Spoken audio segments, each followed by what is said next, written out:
magandang hapon po. Sir, ito po yung property. Rice land po ito, rice land. Pero wala pong baha rito. Pwede siyang Nea Road to.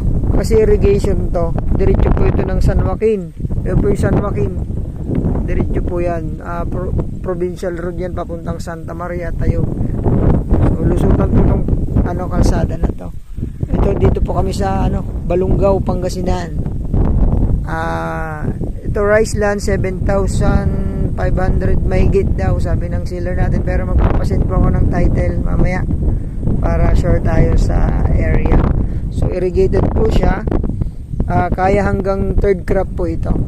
From cemented road, pagkaliwa 50 meters lang, cemented road yan. Kasi lusutan po yan, papuntang din po yan, San Leon, sementado po dyan. Iikot po doon, papuntang San Joaquin din. Tapos ito naman, pag nagkanan ka po, mga 250 meters from cemented road.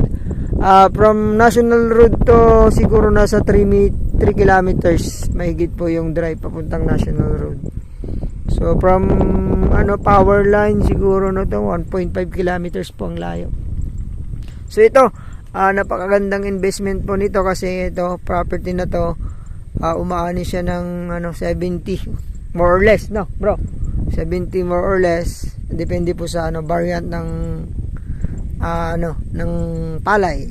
Saka ang kagandahan po nito, back to back road siya, may daan po doon sa likod. Kaya nga lang di po natin nadala yung ating drone para may pakita, pero papaliparan ko po sa sunod na araw. So ito, irrigated po ito. Rice land lang po ang tinatanim dito kasi irrigated siya. 3 times siyang magtanim. So na lang po ito, napakagandang investment po nyo. From Tiplex po to, from SM Rosales, siguro ang biyahe natin dito nasa 25 to 30 minutes. And from Manila po 2 to 3 hours. Exit po tayo ng Rosales, Tiplex. Ayan po, bayan po ng Balungaw. Hindi natin makita yung Mount Balungaw eh. Andyan. Diyan. Tingnan natin yung Mount Balungaw. Kitang-kita po. Ayun po. Ayan o.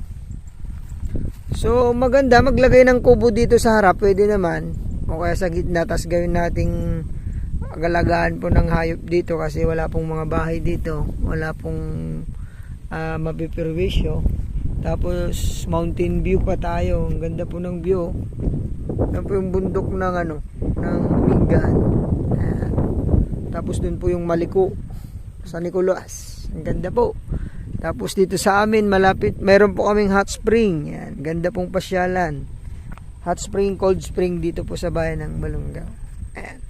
Ayan po yung ating property ngayon. Rice land 7,500 yung exact area po, lalagay ko po sa description box ko. Tapos back to back road po siya. Ang price po pag-usapan po namin ni seller mamaya kasi may pinunta na bro sa pwesto. So dadaanan ko na lang siya. Tapos yung title niya.